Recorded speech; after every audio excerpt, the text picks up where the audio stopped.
নমস্কার, নিউজ প্রাইমে আপনাদের স্বাগত। আমি সঞ্জয় রয়েছি আপনাদের সাথে।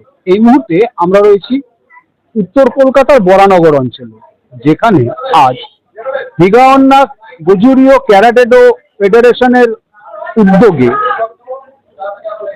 এক বেল গ্রেডেশন এবং পরীক্ষা। কি বেল গ্রেডেশন, কি পরীক্ষা? না, মার্শাল আর্টস অর্থাৎ ক্যারাটে। নাম শুনেই বুঝতে পেরেছেন, হিগাওয়ান্না গোজুরিও ক্যারাটেডো ইন্ডিয়া, যেটা ট্র্যাডিশনাল ওকিওয়ানা গোজুরিও ক্যারাটে ফেডারেশনের দ্বারা স্বীকৃত এবং সবচেয়ে বড় কথা ক্যারাটে অ্যাসোসিয়েশন অফ ইন্ডিয়া অর্থাৎ কাইয়ের স্বীকৃত একটি স্টাইল। তার পরিপ্রেক্ষিতে তাদের স্বীকৃতি পাওয়ার পর জাপান ট্র্যাডিশনাল ওকিওনা গোজুরিও ক্যারাটে ফেডারেশনের স্বীকৃতি পাওয়ার পর এই প্রথম বেল্ট গ্রেডেশন এবং পরীক্ষা।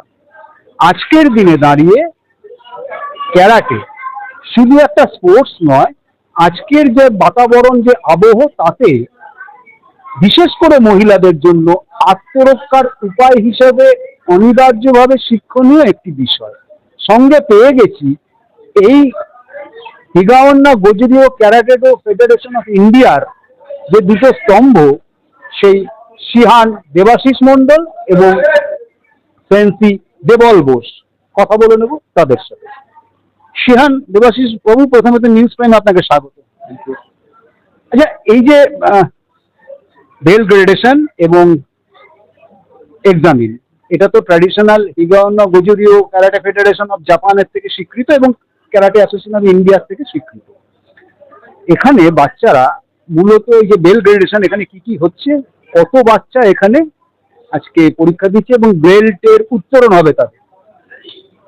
দেখুন, হিগাওয়ান্না গোজুরু যে নামটা প্রথমত সেটা নিয়ে একটু সবার জানা দরকার। হঠাৎ করে হিগাওয়ান্না গোজুরু কেন নামটা দিলাম? অ্যাকচুয়ালি আমাদের যেটা মেন মানে ফেডারেশন যেটা জাপানে আছে, তার নাম হচ্ছে টিওজিকেএফ, অর্থাৎ ট্রেডিশনাল ওকিনাওয়ান গোজুরু ক্যারাটেডো ফেডারেশন। তো সেটার আমরা একটা অ্যাপ্লিকেশন নিয়েছি এবং কার নামে নিয়েছি অ্যাপ্লিকেশন? তার যে চিফ, মানে তার যে ফাউন্ডার প্রেসিডেন্ট, তার নামে আমি এই স্টাইলটা করেছি, বা তাকে উৎসর্গ করেই আমি এই স্টাইলটা শুরু করেছি। তার নাম হচ্ছে সুজুকি শিহান হিগাওয়ান্না মোরিও। উনি অনেক বয়স্ক এবং উনি মিয়াগি, চুদান মিয়াগি যে ফাউন্ডার আমাদের গোজুর, তার যারা মানে তার যারা ফলোয়ার ছিল, তার ডাউন টু লাইন, যে ডাউন যে লাইনটা আছে, তারই পরে উনি আসেন।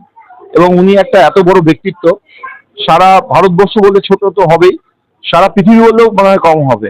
কারণ উনি এমন একটা ব্যক্তিত্ব যার কাছে শুধু গোজু নয়, শতকানের বড় বড় মাস্টাররাও ট্রেনিং নিয়েছে, শীতেরুরু তারাও ট্রেনিং নিতে যায়, যারা ওয়াদেরু অর্থাৎ অন্য স্টাইল যারা, তারাও কিন্তু ওনার কাছে ট্রেনিং নিতে যায়। কারণ তার বেসিক ট্রেনিংটা এত সুন্দর এবং এত স্ট্রং, যেটা যে কোনো স্টাইলের লোকজনকে উদ্বুদ্ধ করে এবং আকর্ষিত করে ব্যাপারটা, এবং যেটা তারা বোঝে যে এখান থেকে আমি আরো কিছু শিখতে পারবো বলেই তার কাছে যাওয়া। তো সেই মাস্টারকে উৎসর্গ করেই আমাদের যে আমি এখানে অ্যাসোসিয়েশনটা চালু করেছি বা ফেডারেশনটা চালু করেছি আমার ইন্ডিয়াতে, তাকে উৎসর্গ করেছি এবং সেই জন্য আমি স্টাইলটার নাম রেখেছি হিগাওয়ান্না গোজুরু ক্যারাটেডো ইন্ডিয়া। এই যে যেটা দেখছিলাম যে আপনাদের লোগোটাও বোধহয় চেঞ্জ হয়েছে, যদি একটু দেখান। লোগোটাও বোধহয় চেঞ্জ হয়েছে, দর্শকরা দেখতে পাচ্ছেন লোগোটাও চেঞ্জ হয়েছে এবং জাপানি স্টাইলের লোগো। তো এই যে এখানে বাচ্চারা পরীক্ষা দিচ্ছে বা সার্টিফিকেট পাবে বা বেল গ্রেডেশন হচ্ছে, এখানে তাদের সার্টিফিকেট কি they can get from Japan or from India? দেখুন, আমাদের ইন্ডিয়াতে অনেক রকমেরই স্টাইল চলছে, ঠিক আছে? আমি কাউকে ছোট বড় বা কাউকে বলার আমার অধিকার নেই, আমি বলবোও না। যেটা আমি বলবো আমাদের কতটা অথেন্টিসিটি আছে সেটা আমি যদি বলি, যেখানে আমাদের বাচ্চারা পরীক্ষা দিচ্ছে, আমরা অ্যাফিলিয়েটেড মেম্বার এবং আমার কাছে সেই অথরিটি আছে যে আমি এই বাচ্চাদের এক্সাম করাতে পারি, কন্ডাক্ট করাতে পারি। এবং আমাদের যেটা ব্ল্যাক বেল্ট যেটা পরীক্ষা হবে, অর্থাৎ ফার্স্ট ডান থেকে যে পরীক্ষাটা হবে, তার জন্য আমাদের জাপান থেকে মাস্টার আসবেন, তিনি এক্সাম নেবেন, তিনি ট্রেনিং করাবেন এবং তার তত্ত্বাবধানে সেই পরীক্ষাটা হবে এবং সার্টিফিকেটটাও জাপান থেকে আসবে। কবে হবে এটা? এটা আগামী 30 মানে লাস্ট ইয়ার আমরা করেছিলাম ডিসেম্বর মাসে। তো এই বছর আমরা যে ডেটটা পেয়েছি সেটা হচ্ছে নভেম্বরে 38 এবং 1 ডিসেম্বর, এই দুটো দিন মিলে ট্রেনিং এবং এক্সাম চলবে। এই যে আপনি বললেন যে অনেক ফেডারেশন, অনেক স্টাইল চলছে, তো এখানে তো যেরকম ক্যারাটে অ্যাসোসিয়েশন অফ ইন্ডিয়া, তেমনি একটা ক্যারাটে ইন্ডিয়া অর্গানাইজেশন। এই যে একটা টানাপোড়েন, সেখানে সাধারণ মানুষ তারা তো অতটা বোঝে না। তারা তাদের বাচ্চাকে দেবে, তারা একটু কনফিউজড হয় অনেক সময়, কারণ ও দাবি করে আমি সঠিক, এ দাবি করে আমি সঠিক। কিন্তু যেটা আমরা সবাই আগে থেকেই জেনে এসেছি যে ক্যারাটে অ্যাসোসিয়েশন অফ ইন্ডিয়াটাই হচ্ছে অথেন্টিক এবং আদি একটা সংস্থা। কি বল? দেখুন, এইটা আমি সবার কাছে এটা ক্লিয়ার করে দিতে চাই যে ক্যারাটে অ্যাসোসিয়েশন অফ ইন্ডিয়া হচ্ছে last affiliated member of Indian Olympic, এবং যেটা আমাদের মিনিস্ট্রি অফ স্পোর্টস যেটা বলবেন তার হচ্ছে লাস্ট অ্যাফিলিয়েটেড মেম্বার হচ্ছে আমাদের ক্যারাটে অ্যাসোসিয়েশন অফ ইন্ডিয়া। হ্যাঁ, তারপরে রিনিউ হয়নি, কিন্তু তা বলে তাকে যদি বলা হয় যে এটা মানে অথেন্টিক নয়, সেটা বলা ভুল হবে। বরঞ্চ আমরা আজকের ডেটে দাবি করতে পারি এবং উই আর দ্য লাস্ট মানে অ্যাফিলিয়েটেড মেম্বার, এবং রিনিউ হয়নি সেটা। তার মানে এটা নয় যে তার ভ্যালিডিটি শেষ হয়ে গেছে, রিনিউ হয়নি।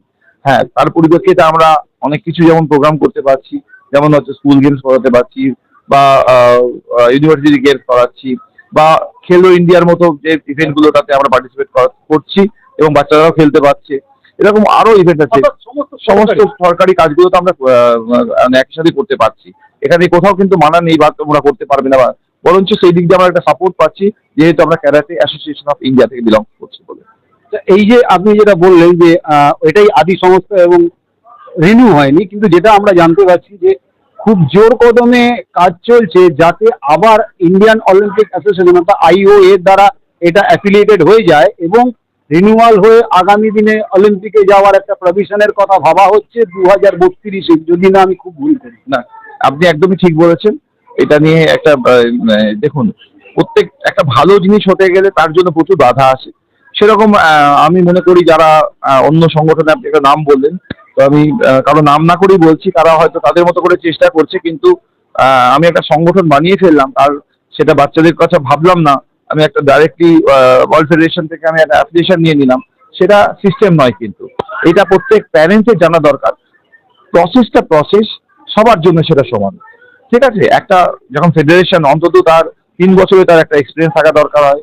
তারপরে আরো বিভিন্ন যে স্পোর্টস কোড গুলো আছে সেগুলো মেনটেন করা দরকার পড়ে। আমি একটা ওয়ার্ল্ড ফেডারেশন থেকে আমার কাছে কিছু পয়সা আছে, আমি দিয়ে একটা নিয়ে নিলাম, সেটা কিন্তু প্রসিডিওর নয়। তাহলে this is a kind of business, সেটা আমরা করতে চাই না বা করিও না। আমরা যেভাবে করার চেষ্টা করছি একটা সিস্টেমেটিক ওয়েতে, সরকারের যে নির্দেশিকা আছে, সেইটা গাইডলাইন যেগুলো আছে সেগুলোকে ফলো আপ করে আমরা আমাদের সিস্টেমটাকে চালু করছি। এইবার চলে যাব দেবল ক্যারাটে একাডেমির চিফ ইনস্ট্রাক্টর সেন্সি দেবল বোসের কাছে। সেন্সি, প্রথমে তো নিউজ টাইমে আপনাকে স্বাগত। আপনাদেরকেও আমাদের প্রোগ্রামে স্বাগত। আচ্ছা, এই যে এখানে বাচ্চারা আছে, এখানে মোটামুটি কত বাচ্চা বা কত স্টুডেন্ট আজকে এখানে এক্সাম দিচ্ছে আর এই বেল গ্রেডেশনে? আজকে আমাদের এখানে টোটাল স্টুডেন্ট হচ্ছে 150, 150 জন আমাদের বাচ্চা এখানে পার্টিসিপেন্ট আছে আজকে, যারা বেল গ্রেডেশন এক্সামে আছে। অভিভাবকদের থেকে এখন তো একটা জাপানের স্টাইলের অ্যাফিলিয়েশন হয়ে গেছে, এই হিগান্না গুজোরিও ক্যারাটেডো ফেডারেশনের আন্ডারে এইবার প্রথমবার বেল গ্রেডেশন এবং পরীক্ষা হচ্ছে। অভিভাবকদের তরফ থেকে কতটা সাড়া পাওয়া যাচ্ছে এবং নতুনদের আসার ক্ষেত্রে কতটা উদ্যম দেখা যাচ্ছে? ফার্স্ট বলি কি, এটা সেকেন্ড টাইম, এটা ফার্স্ট টাইম না। কারণ হচ্ছে দেখুন, লোগো তো বোধহয় না, এটা আমাদের সেকেন্ড টাইম। তো আমাদের একটা জিনিস সেটা হচ্ছে গিয়ে, কারাটে বহু জায়গায় চলে। তো আমরা যেখানে আজকে দেখুন 100 মিটারের মধ্যে অন্তত 2-3টে আমাদের ইনস্টিটিউট দেখতে পাবেন। তো প্রচুর কারাটেকার আছে, কেউ খারাপ না, আমি কাউকে খারাপ বলবো না।